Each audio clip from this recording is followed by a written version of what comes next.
Hey, everybody, and welcome to the weekly coaching recap. Every week over in the coaching community I run, Misfit to Maverick, we have an open coaching and mentorship call where I just field as many questions as possible during the 90 minutes we're together. And during that call, everybody in the room is invited to share their biggest takeaways on little digital Post-its over on our Jamboard. And I just love to review that Jamboard after those calls and bring the highlights to you in this little 10-minute sizzle reel. So let's just get into it. Please share your comments and questions below if you're watching this on YouTube. If you're watching the recap as a Misfit to Maverick member, I welcome all of your follow-up questions and I'm here to help with whatever you'd like to know a little bit more about. All right, so one of the coaches in the room actually is having their very first experience leading group workshops. I've actually really enjoyed mentoring this coach around this particular project because I've been teaching for years. I mean, my teaching experience goes back to, oh my gosh, almost 15 years when I was teaching middle school science and then high school science. And so the art and craft of like being in a room, figuring out a lesson plan is something I continue to study to this day. I'm actually currently in a course called Breakthrough Facilitation about how to lead better online groups. And I just love supporting coaches who are taking their very first steps in being in a room with more than one person and how to create and craft that, let's say 60 or 90 minutes together. So this coach is coming up on their second meeting. You know, they've invited people to come to this kind of open coaching call, open coaching session. And really just so much emerged out of that. One, don't be afraid to set the tone. Don't be afraid to set an agenda, to outline what is it that you want to do in that meeting and then lead people through it. Coaching is leadership. And we have to really embody and practice these leadership skills, like saying, hey, this is what the meeting's going to be about. And hey, we've been doing this section for 5 minutes. Let's move on to the next section. So set your outline, really think about your intention. I have some plans maybe to teach a class about some of the foundations of running group conversations and workshops.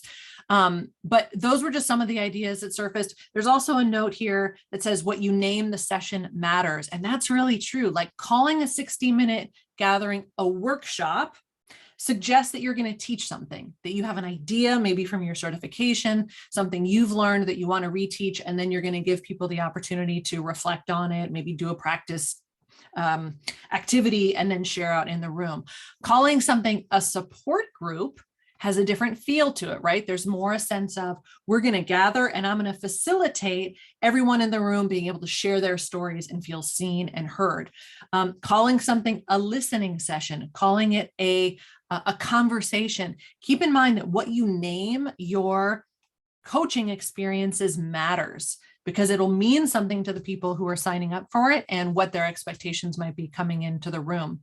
Another thing that surfaced with that particular coach, someone wrote, this experience is one drop in the bucket of your coaching career. So a couple things here. Coaching is a long game. If we can really look at what we're doing as a long game, as a marathon, what it does is it kind of makes every individual moment a little less, I don't know, significant, a little less important. And at the beginning of our coaching journey, it's really hard to keep that in mind, but it's also really helpful. I like to remind coaches of this all the time, that the very first workshop you run and the very first 3 people that say yes to you are the first of many, many people. It's the first of many workshops or group conversations that you're going to facilitate. All right. And so if they feel clunky, if you walk out of a discovery call and you're like, oh my gosh, I totally blew it. Welcome to the club. That is part of the learning curve. That is a rite of passage, is leading a discovery call and being like, oh my gosh, I would do that so much differently next time. Well, guess what? There's going to be a next time. Each individual moment taken from this wider lens isn't as much of like a bellwether as it might feel in the moment. And so again, for this coach on the call, I'm like, this is only your second workshop, and high five for creating 2 workshops in 2 weeks. Like that is just an incredible amount of action and commitment and learning. And there's so much more to come. So I think that was kind of, Here's a post-it. Facilitating workshops takes practice and learning too, right? All of these things that we're doing, especially if they're new to you, take practice. I've been practicing teaching and leading groups, like I said, for 15 years now, and I'm still learning. And so go easy on yourself and be willing to be a beginner at all of these different things that you're trying. All right. One of the next conversations during the coaching call was a coach who is considering going to a coffee shop, and they actually go to a coffee shop every week to work. And this idea that I have heard floated many times, I have yet to meet a coach who takes action on this. So if you take action on this idea, please come back and let me know how it goes.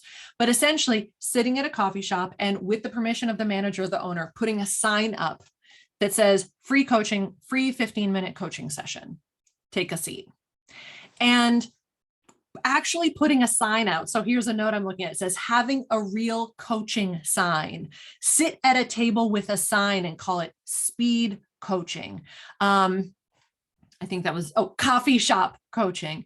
Would someone please take that idea and run with it? Or if you've done it, would you comment below or send me a note and tell me what happened? I've never done it. I've thought about doing it, but I just want to say, like, that is a project you could try. That is a coaching project. And I will say it is both a coaching project and a marketing project all mixed up, because you're going to get practice coaching. You're going to meet people. You're going to practice your craft, and you're going to be seen, and you're going to become known. And maybe you're the coffee shop coach.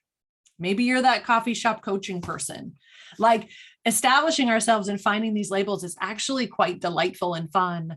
And the way that it happens is by taking risks and trying out fun projects like that. So there's one for you to maybe pick up for yourself and take some action on. Let me know how it goes. And the final note. So a third question that came into the room was just around conversation projects. I love teaching conversation projects. They're one of my favorite projects to teach. I'm working on a resource now for you that will show you all of the things to create one for yourself. But one of the quick notes that came up is, don't forget that when you ask someone if you can interview them, it is helpful for them to have those 20 or 30 minutes just to share their story. People want to be listened to. And so this question, the final note that I'll note here today, is what's in it for them? You know, why should anybody do the thing that you suggest? So let's say, for example, that you have a coaching experience and you want to lead someone through a meditation, and then you want them to journal about it afterwards. And you're like, you got to journal about it.